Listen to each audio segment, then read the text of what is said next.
आज के लेक्चर में हम लोगों ने मैट्रिसेस का टॉपिक जो है वो स्टार्ट करना है।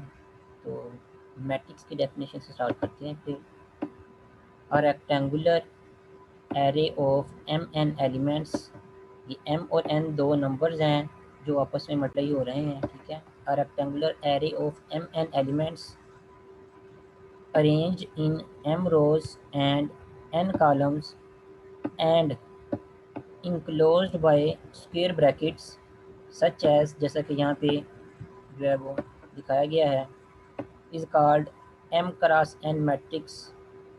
ये मैट्रिक्स की डेफिनेशन। मैट्रिक्स क्या होता है?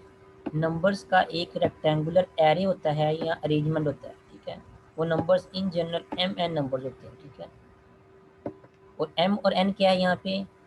जो रेक्टेंगुलर अरेंजमेंट आपने किया है नंबर्स का, उस अरेंजमेंट में एम नंबर ऑफ रोज हों और एन नंबर ऑफ कॉलम्स हों, ठीक है। जनरल बात हो रही है मैट्रिक्स की। एम एन एलिमेंट्स हैं उसमें, इन पर्टिकुलर इस मैट्रिक्स में जो है वो 2 × 3 6 एलिमेंट्स हो सकते हैं। जैसा कि यहाँ पे ये एम एन लिखा हुआ है, यहाँ पे दो नंबर्स आपस में मल्टीप्लाई हो रहे हैं, ठीक है। इसको अगर इस फॉर्म में लिखना चाहूँ, 2 × 3 6 एलिमेंट्स हो सकते हैं इन पर्टिकुलर। उसके अलावा इस तरह 3 × 4 = 12 एलिमेंट हो सकते हैं। और इन जनरल उन्होंने यहाँ पे जो है वो एम एन एलिमेंट्स का जो है वो यहाँ पे जिक्र किया है। यहाँ पे फर्स्ट नंबर पे जो 2 लिखा है इसका मतलब मैट्रिक्स में 2 रोज और 3 कॉलम है।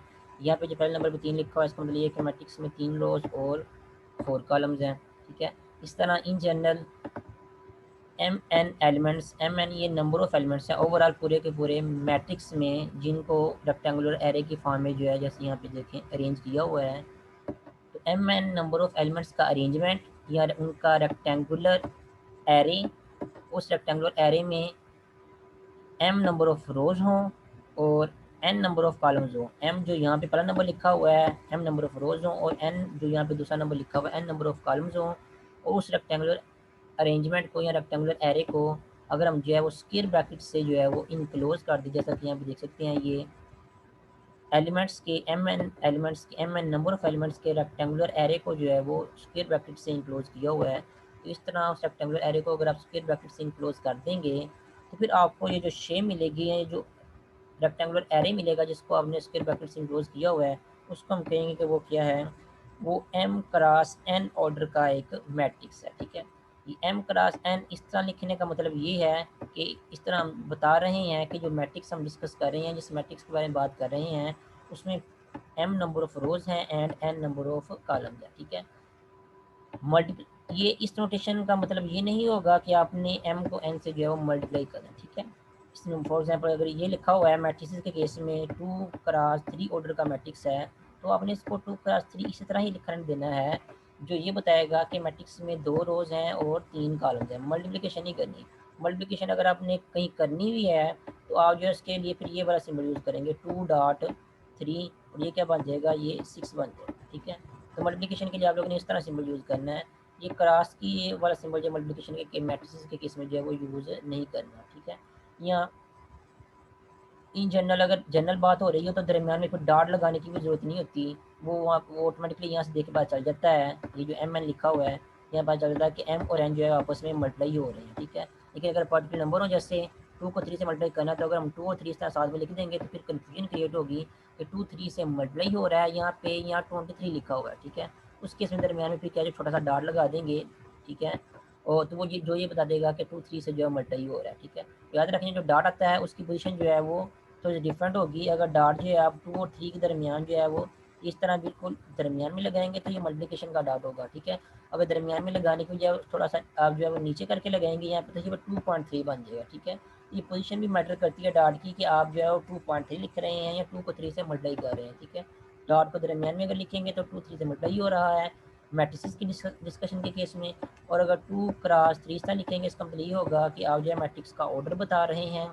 और साथ में अगर आप ये लिख देंगे कि 2 × 3 क्या है, मैट्रिक्स का ऑर्डर है, फिर आपको मल्टीप्लिकेशन करके यहाँ पे 6 लिखने की जरूरत नहीं है, जैसे 2 × 3 ही लिखना देंगे, जो ये बताएगा कि जिस मैट्रिक्स की बात हो रही है उसमें 2 रोज और 3 कॉलम है, ठीक है। तो यहाँ पे इन जनरल अगर आप M N number of elements का रेक्टेंगुलर अरेंजमेंट लेते हैं और उसको स्क्वायर ब्रैकेट से इंक्लोज करते हैं, रिजल्ट में आपको जो ये शेप मिलेगी इसको हम कहते हैं ये क्या है, एम क्रॉस एन ऑर्डर का एक मैट्रिक्स है। ठीक है, तो यहाँ पे डेफिनेशन में ये जो फील्ड की बात हो रही है, ये फील्ड की बात को जो आप लोगों ने अपनी डेफिनेशन में जो है डिस्कस नहीं करना। ठीक है, फील्ड क्या होता है उसके बारे में जब हम वेक्टर स्पेसेस का टॉपिक पढ़ेंगे अपने कोर्स में, तब फील्ड की डेफिनेशन उसके बारे में डिस्कस करेंगे। यहाँ पे फील्ड के बारे में जो है वो डेफिनेशन में जो है वो डिस्कस करने की जरूरत नहीं है। आप हम डेफिनेशन में जो है उस फील्ड वाले बात को जो है स्किप कर दें।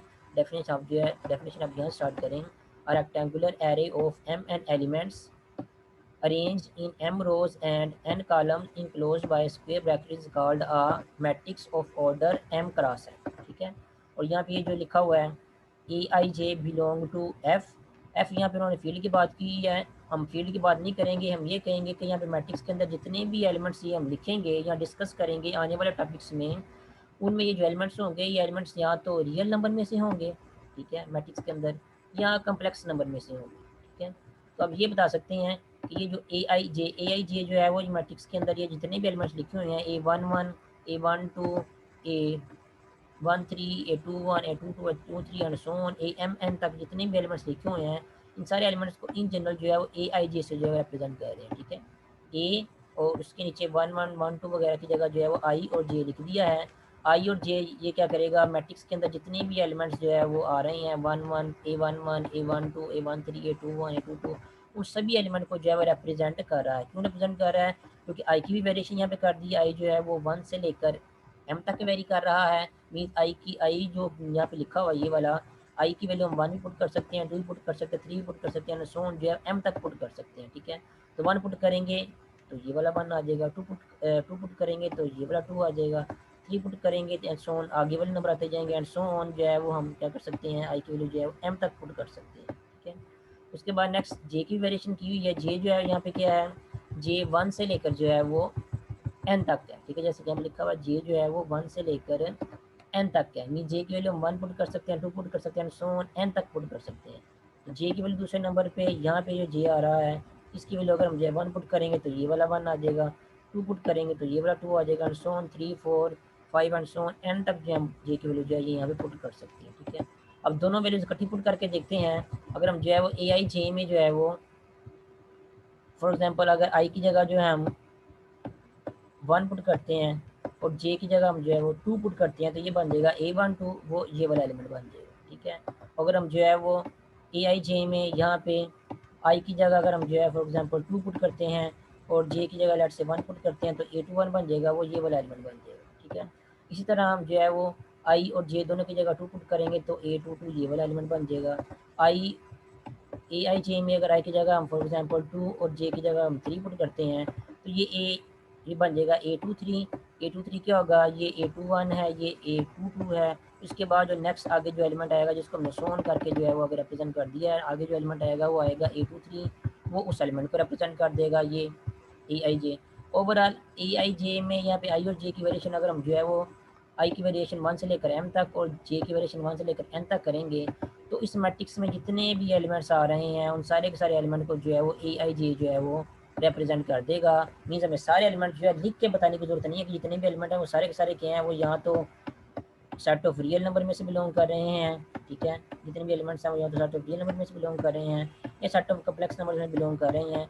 ये सारे के सारे एलिमेंट जितने भी लिखे हुए हैं m n number of elements यहाँ पे लिखे हुए हैं, सब को लिखने की जरूरत नहीं है। उनको सभी को जो है वो आसान वे में हम क्या लिख सकते हैं, सिंपली इस तरह ए आई जे की फॉर्म में लिख सकते हैं। हम लिख देंगे ए आई जे जो है यहाँ पे जो नंबर लिखे हुए हैं ए आई जे, आई की वेरिएशन जो है 1 से लेकर m तक है और जे की वेरिएशन 1 से लेकर n तक है। ये सारे के सारे किस में बिलोंग कर रहे हैं, ये यहाँ तो सेट ऑफ रियल नंबर में से बिलोंग कर रहे हैं, या फिर ये जितने भी एलिमेंट्स हैं या इसके आगे लिख देता हूँ कॉमा कम्प्लेक्स नंबर, या फिर क्या है ये जो है वो सेट ऑफ कम्प्लेक्स नंबर में से बिलोंग कर रहे हैं। ठीक है, तो ये फिर हमें सारे एलिमेंट लिखने की जरूरत नहीं पड़ेगी। ये सारे एलिमेंट लिखे बगैर ही हम लोगों ने सारे एलिमेंट्स के बारे में बता दिया है, सिर्फ इतनी सी नोटेशन के साथ कि जो सारे एलिमेंट मैट्रिक्स के अंदर लिखे हुए हैं या तो रियल नंबर में से बिलोंग कर रहे हैं या फिर ये सेट ऑफ कम्प्लेक्स नंबर में से बिलोंग कर रहे हैं। मोस्टली हम लोगों ने जो है रियल नंबर जो है वो मैट्रिसेस के अंदर यूज़ करके डिस्कशन करनी है आने वाले टॉपिक्स में, लेकिन कहीं ना कहीं जो है वो कम्प्लेक्स नंबर का भी यूज़ हो सकता है। ठीक है, मैट्रिक्स की डेफिनेशन ये है। उसके बाद रोज और कॉलम की अगर बात की जाए तो ये जो हॉरिजॉन्टल अरेंजमेंट होता है मैट्रिक्स रेक्टेंगुलर एरे में एलिमेंट्स का, ये जो हॉरिजॉन्टल अरेंजमेंट होता है ये वाला, इस हॉरिजॉन्टल अरेंजमेंट को जो है मैट्रिसेस की रोज़ कहते हैं, ठीक है। जैसे पहला हॉरिजॉन्टल अरेंजमेंट है, इसको हम कहेंगे ये क्या है, मैट्रिक्स की फर्स्ट रो है, ठीक है। दूसरा हॉरिजॉन्टल अरेंजमेंट जो होगा, इसको हम कहेंगे मैट्रिक्स की जो है वो second row, and so on, third row, fourth row, fifth row and so on. क्योंकि एम क्रॉस एन ऑर्डर का मैट्रिक्स है, इस मैट्रिक्स में जो है वो एम रोज और एन कॉलम्स हैं।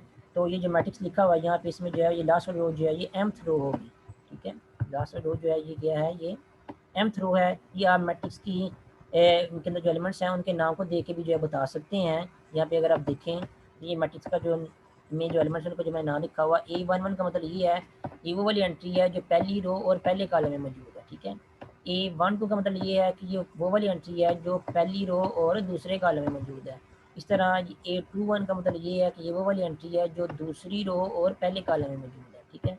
तो A21 दूसरी रो वाली एंट्री है। इस तरह आगे जाएंगे तो A31 आएगा, ये तीसरी रो पहले कॉलम वाली एंट्री है, एंड सो ऑन चलते जाएंगे। तो आप जो है वो, क्योंकि m नंबर ऑफ रोज लेनी है इस इन जनरल इस मैट्रिक्स में, तो AM1 ये लास्ट वाली वो वाली एंट्री है जो mth रो और फर्स्ट कॉलम में है, ठीक है। AM1 पहले हम ये बता रहा है कि ये mth रो वाली एंट्री है, और दूसरा 1 ये बता रहा है कि ये पहले कॉलम वाली एंट्री है। तो AM1 पहली mth रो और फर्स्ट कॉलम वाली एंट्री है। तो हॉरिजॉन्टल जितनी भी अरेंजमेंट बनता है उसको रोज कहते हैं। इस तरह जो वर्टिकल अरेंजमेंट बनता है एलिमेंट्स का, ये वाला, इनको कॉलम्स कहते हैं, ठीक है। ये वाला फर्स्ट कॉलम है मैट्रिक्स का, ये वाला जो सारा मैंने यहाँ पे हाईलाइट किया है ये वाला जो सेकंड कॉलम है, एंड सो ऑन चलते जाएंगे। मैट्रिक्स में n नंबर ऑफ कॉलम्स हैं, ठीक है। मैट्रिक्स का ऑर्डर क्या है, m cross n number of columns हैं। तो ये लास्ट वाला क्या होगा, ये nth कॉलम होगा, ठीक है। और अगर आप मैट्रिक्स के जो एलिमेंट्स हैं उनके अगर हम नाम नेम्स को देखें, उनमें जो एलिमेंट्स हैं उनके नेम को देखें, जनरल नेम रखे हुए हैं, आप पर्टिकुलर यहाँ पे जो है नंबर रखेंगे, ठीक है।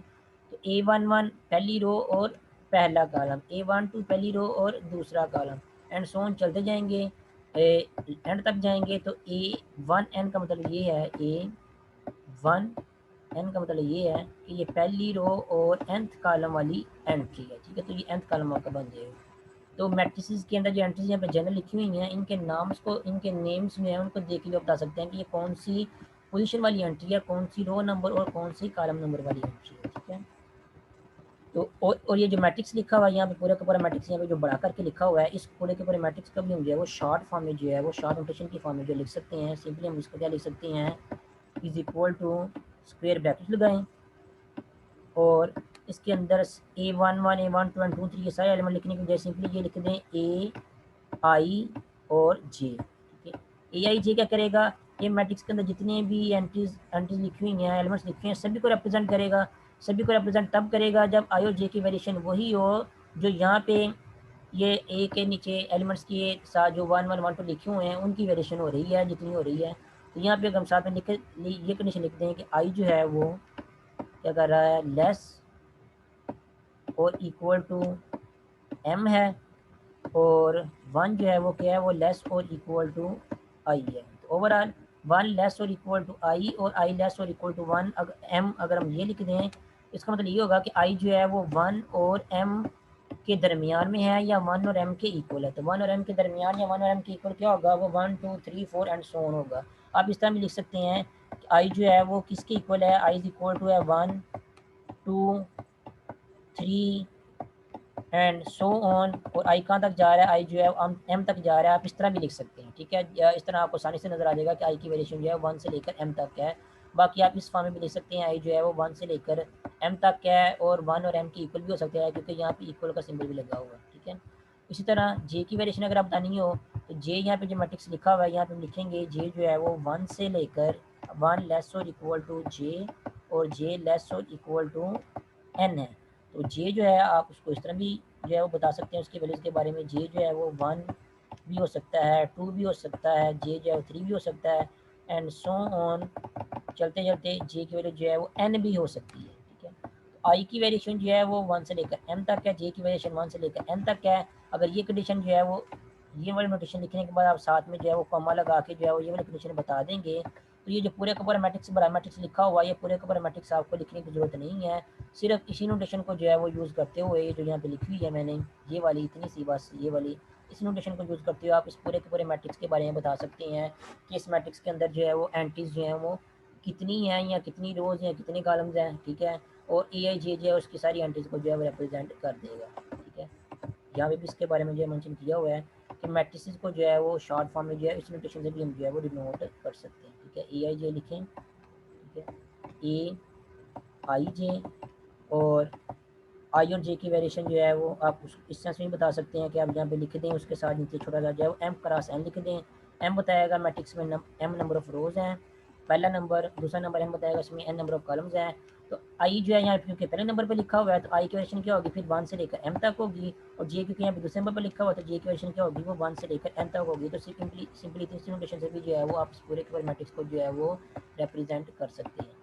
और नेक्स्ट आगे बात की जाए मैट्रिसेस की नोटेशंस की, उनके नाम रखने की, तो यूजुअली मैट्रिक्स को जो है इंग्लिश के जो कैपिटल लेटर्स होते हैं उनसे जो है वो रिप्रेजेंट करते हैं, उनके नेम्स को जो है वो रिप्रेजेंट करते हैं, ये मैट्रिक्स को जो है डिनोट करते हैं, ठीक है। फॉर एग्जांपल इस मैट्रिक्स को हम जो है वो कैपिटल ए नाम दे सकते हैं, ठीक है।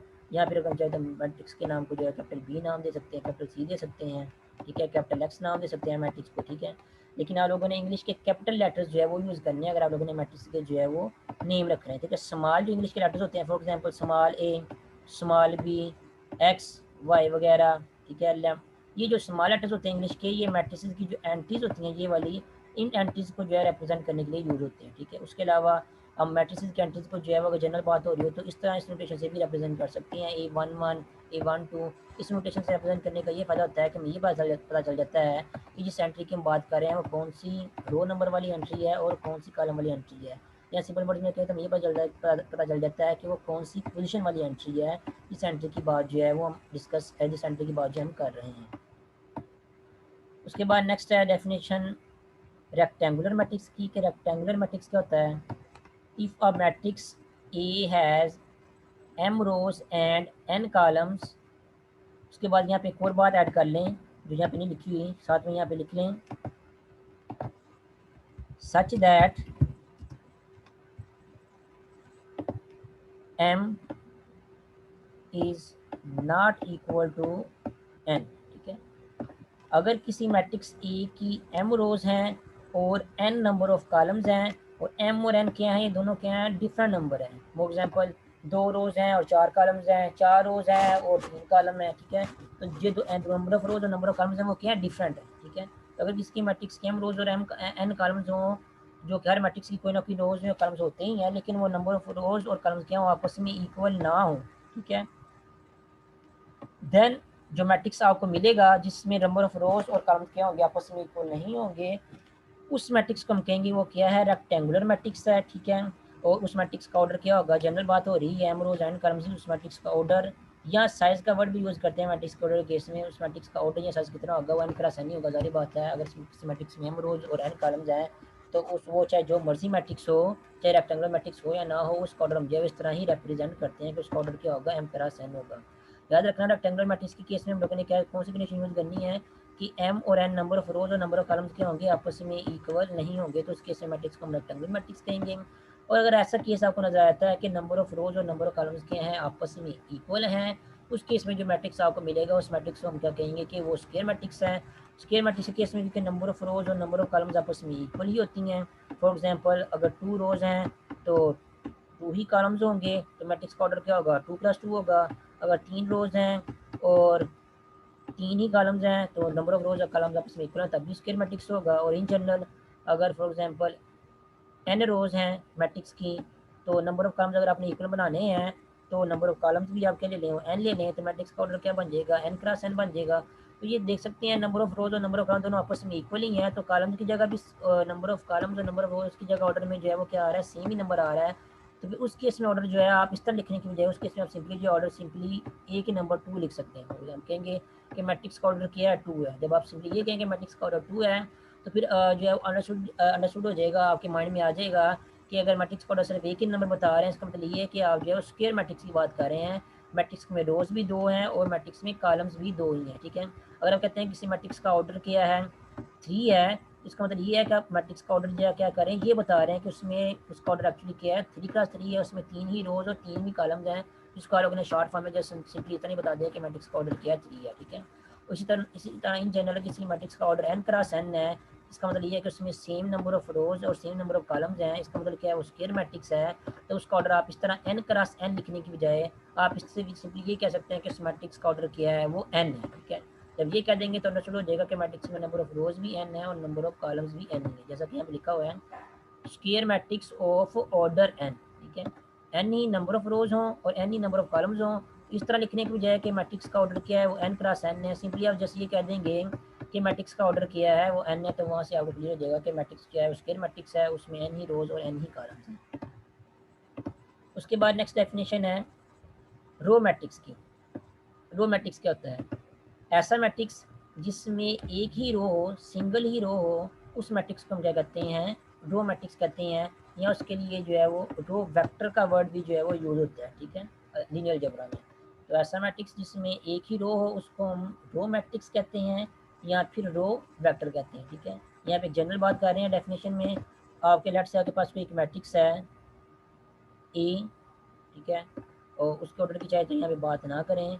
और वो मैट्रिक्स क्या है, उसमें सिर्फ सिंगल ही रो है, एक ही रो है। तो एक ही रो का मतलब क्या होगा, उसमें होगा ए, पहली एंट्री होगी A11, दूसरी एंट्री होगी A12, तीसरी एंट्री होगी A13 and so on, last वाली एंट्री होगी A1n।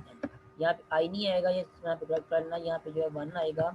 ठीक है, यहाँ पे आपका बन जाएगा एक ही रो वाला मैट्रिक्स आपके पास बन जाएगा इन जनरल A1 1, दूसरी एंट्री होगी उसकी A1 2, तीसरी एंट्री होगी उसकी A1 3 and so on, last वाली उसकी एंट्री होगी A1n।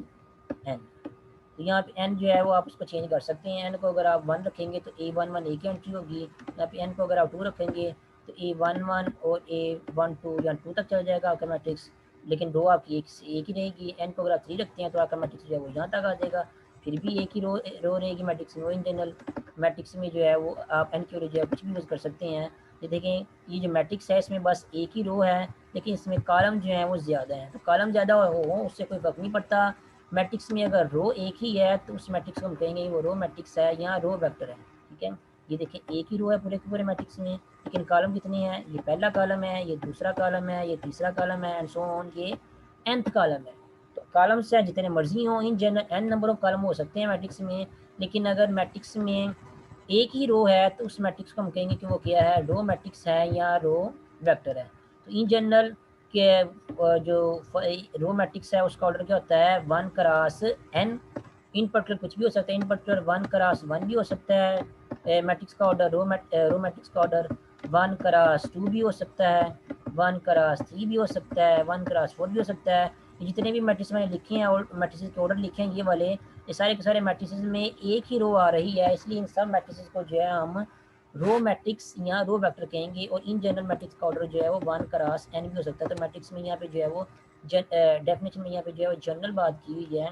अगर आपके पास एक मैट्रिक्स हो ये वाला A इज इक्वल टू ए आई जे जो है उसकी एंट्रीज को जो है वो रिप्रेजेंट कर रहा है मैट्रिक्स की एंट्रीज को, और उसका ऑर्डर क्या हो 1 क्रॉस n। ठीक है, 1 का मतलब उसमें एक ही कॉलम हो और सॉरी एक ही रो हो, और n का मतलब ये है कि उसमें n नंबर ऑफ कॉलम्स हो। ठीक है, फिर मैट्रिक्स आपका ये वाला किस तरह बन जाएगा, ये जो यहाँ मैंने ये वाला जनरल मैट्रिक्स ये वाला लिखा हुआ है अभी यहाँ पे, ये वाला मैट्रिक्स जो है वो ये आपका फिर ओपन फॉर्म में किस तरह बन जाएगा, ओपन फॉर्म में आपका मैट्रिक्स जो है वो ये वाला बन जाएगा जो मैंने यहाँ पे लिखा हुआ है। आई नंबर ऑफ रोज तो 1 ही है, तो आई की वैल्यू जो है वो 1 ही रहेगी। जे की वैल्यू जो है आप 1 से लेकर n तक जो है वेरी कर सकते हैं, जे की वैल्यू वेरी करते रहें, जे की वैल्यू 1 कर लें, 2 कर लें, 3 कर लें एंड सो ऑन n कर लें।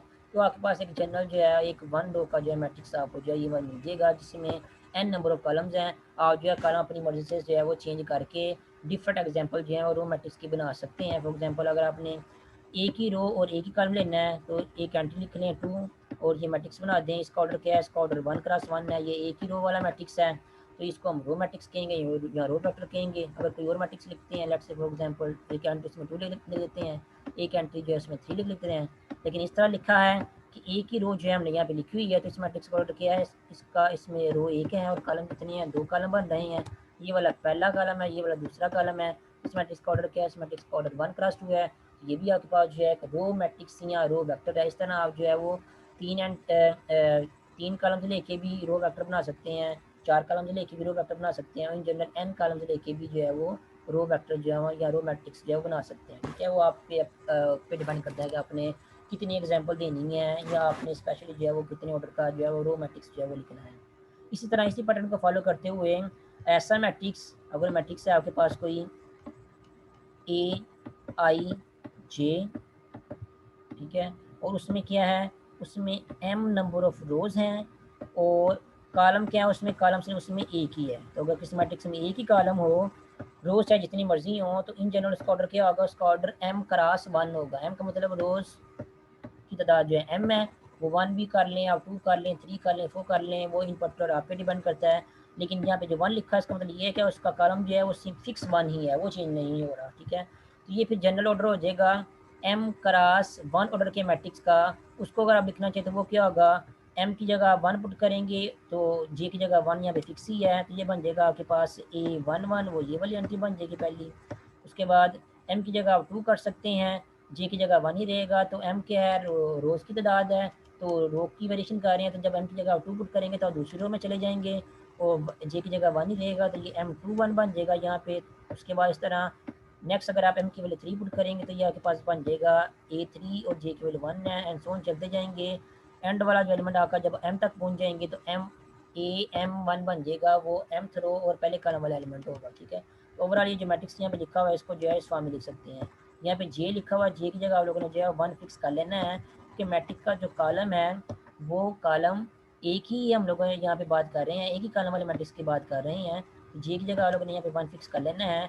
एम की जो है वो वेरिएशन 1 से लेकर एम तक जो है वो करती जानी है आप लोगों ने, तो 1 2 3 एंड सो ऑन एम तक करेंगे तो आपको जो है एक ही कॉलम का मैट्रिक्स जो है मिल जाएगा। इसको यहाँ पे मैं थोड़ा सा साफ भी लिख के बताता हूँ आप लोगों को कि मैट्रिक्स है उसकी पहली एंट्री कौन सी होगी, A11 पहली रो और पहले कॉलम वाली एंट्री है। ठीक है, उसके बाद हमने क्योंकि एक ही कॉलम बनाना है तो फिर हम दूसरे कॉलम में नहीं जाएंगे, उससे नीचे वाली रो में आ जाएंगे, तो A21 ये दूसरी रो और पहले कॉलम वाली एंट्री। ठीक है, इस तरह A31 ये तीसरी रो और पहले कॉलम वाली entry, and so on M1 तक जाएंगे तो M1 क्या होगा, ये mth रो और पहले कॉलम वाली एंट्री होगी। तो ओवरऑल क्या लिखा है, एक ही कॉलम लिखा है, रोज की तादाद जो है जनरल एम ले ली हम लोगों ने, तो ये आपके पास क्या होगा, ये एक कॉलम मैट्रिक्स होगा, यहाँ कॉलम वेक्टर होगा। इसका ऑर्डर इन जनरल क्या होगा, इसका ऑर्डर इन जनरल यहाँ पे लिखा हुआ देखिए m क्रॉस 1 होगा। ठीक है, रोज चाहे जितनी मर्जी हो, कॉलम एक ही है, इसका ऑर्डर तो इसका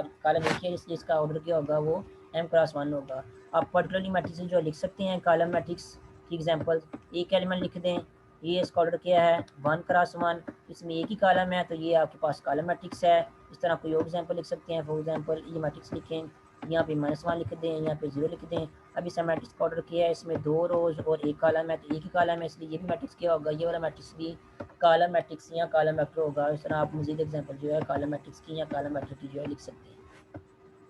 उसके बाद नेक्स्ट डेफिनेशन है डायगोनल मैट्रिक्स की। डायगोनल मैट्रिक्स क्या होता है, तो डायगोनल मैट्रिक्स की डेफिनेशन डायगोनल मैट्रिक्स की नहीं है, ट्रायंगुलर मैट्रिक्स की डेफिनेशन है। लेकिन ट्रायंगुलर मैट्रिक्स की डेफिनेशन पढ़ने से पहले हम क्या करेंगे, तो ये पहले डिस्कस कर लेते हैं कि डायगोनल क्या होता है मैट्रिक्स का, और डायगोनल एलिमेंट्स कौन से होते हैं। ठीक है, अगर आपके पास कोई एक स्क्वायर मैट्रिक्स है, स्क्वायर मैट्रिक्स मीन ऐसा मैट्रिक्स जिसमें नंबर ऑफ रोज और नंबर ऑफ कॉलम्स कितने हों, सेम ही हो। ठीक है, in general n number of rows हों और n नंबर ऑफ कॉलम्स ही हों, तो वो क्या होगा, स्क्वायर मैट्रिक्स होगा। तो यहाँ पे आपके पास जो है कि जनरल जो है वो एक स्क्वायर मैट्रिक्स जो है लिखा हुआ है। ठीक है, फ़र्क सिर्फ इतना है कि उसकी ये वाली एंट्रीज है उनको यहाँ पे 0 दिया हुआ, तो जनरल तो नहीं है कि मैं यहाँ पे आपको इसको जनरल लिख के बता देता हूँ। यहाँ पे ए क्या आएगा 21 आएगा, उसके बाद A22 and so on, and so on, N पे क्या आ जाएगा AN1 यहाँ पे आ जाएगा, उसके बाद AN2 आ जाएगा, एंड सो ऑन AN आ जाएगा। ठीक है, तो ये आपके पास एक general n cross n order का मैट्रिक्स मैंने यहाँ पे जो है वो लिख दिया है, इसमें n ही रोज और n ही कॉलम्स हैं। ठीक है, तो अब आप देखेंगे कि इस मैट्रिक्स में जो सेम रो और सेम कॉलम वाली एंट्रीज आ रही हैं वो कौन सी हैं, वो ये वाली हैं, वो A11 सेम ही रो और सेम ही कॉलम मीन्स पहली रो और पहला कॉलम है, ये A22 इसकी सेम ही रो और सेम ही कॉलम मीन्स दूसरी रो और दूसरा कॉलम। इस तरह तीसरी रो में यहाँ पे कहीं आपके पास आएगा A33 आएगा, उसकी भी सेम रो और सेम ही कॉलम है। एंड सो ऑन चलते जाएंगे इस तरह, और एंड पे जाके आप पहुंच जाएंगे nth रो और nth कॉलम पहुंच जाएंगे। ये वाली आपको एंट्री जो है वो nth रो और nth कॉलम वाली एंट्री जो है, या सेम रो या सेम कॉलम वाली एंट्री जो है आपको मिल जाएगी।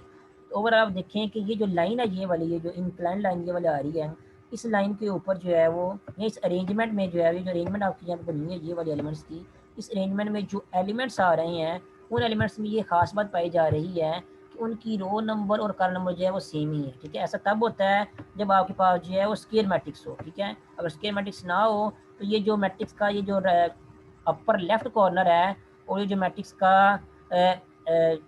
राइट में जो एंड बिलो जो बॉटम में जो कॉर्नर आ रहा है ये वाला, इन कॉर्नर्स को अगर आप आपस में मिलाएं स्क्वायर मैट्रिक्स के केस में, तो ये जो लाइन बनती है, ये जो अरेंजमेंट बनता है एलिमेंट्स का, इस अरेंजमेंट में जो एलिमेंट्स आ रहे होते हैं उनकी रो नंबर और कॉलम नंबर जो है वो सेम ही होता है। ठीक है, लेकिन अगर आपका मैट्रिक्स स्क्वायर मैट्रिक्स ना हो, रेक्टेंगुलर मैट्रिक्स हो, उस केस में ये जो कॉर्नर्स के अरेंजमेंट में जो एलिमेंट्स आ रहे होते हैं, समटाइम्स जो अरेंजमेंट में ये जो लाइन बनती है उसके ऊपर एलिमेंट्स जो है वो नहीं आते, ऊपर नीचे हो जाती हैं, या अगर आते भी हैं तो क्या होता है, उनका रो नंबर और कॉलम नंबर जरूरी नहीं होता कि सबका सेम ही हो। ठीक है, फॉर एग्जांपल मैं यहाँ पे आपको एक मैट्रिक्स जो है वो रेक्टेंगुलर मैट्रिक्स लिख के बताता हूँ। लेट्स से एक मैं मैट्रिक्स लिखता हूँ जो कि रेक्टेंगुलर मैट्रिक्स है, जिसकी रो नंबर और कॉलम नंबर जो सेम नहीं है, 2 3 4, या जनरल लिखता हूँ यहाँ पे एंट्रीज के साथ।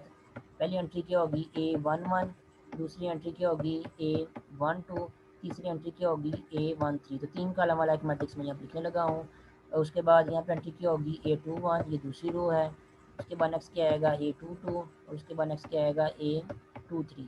तो ये मैंने जो है जनरल जो है वो 2x3 ऑर्डर का मैट्रिक्स जो लिख दिया है। जनरल मीन उसकी एंट्रीज जो है वो मैंने जनरल कंसिडर की हुई हैं।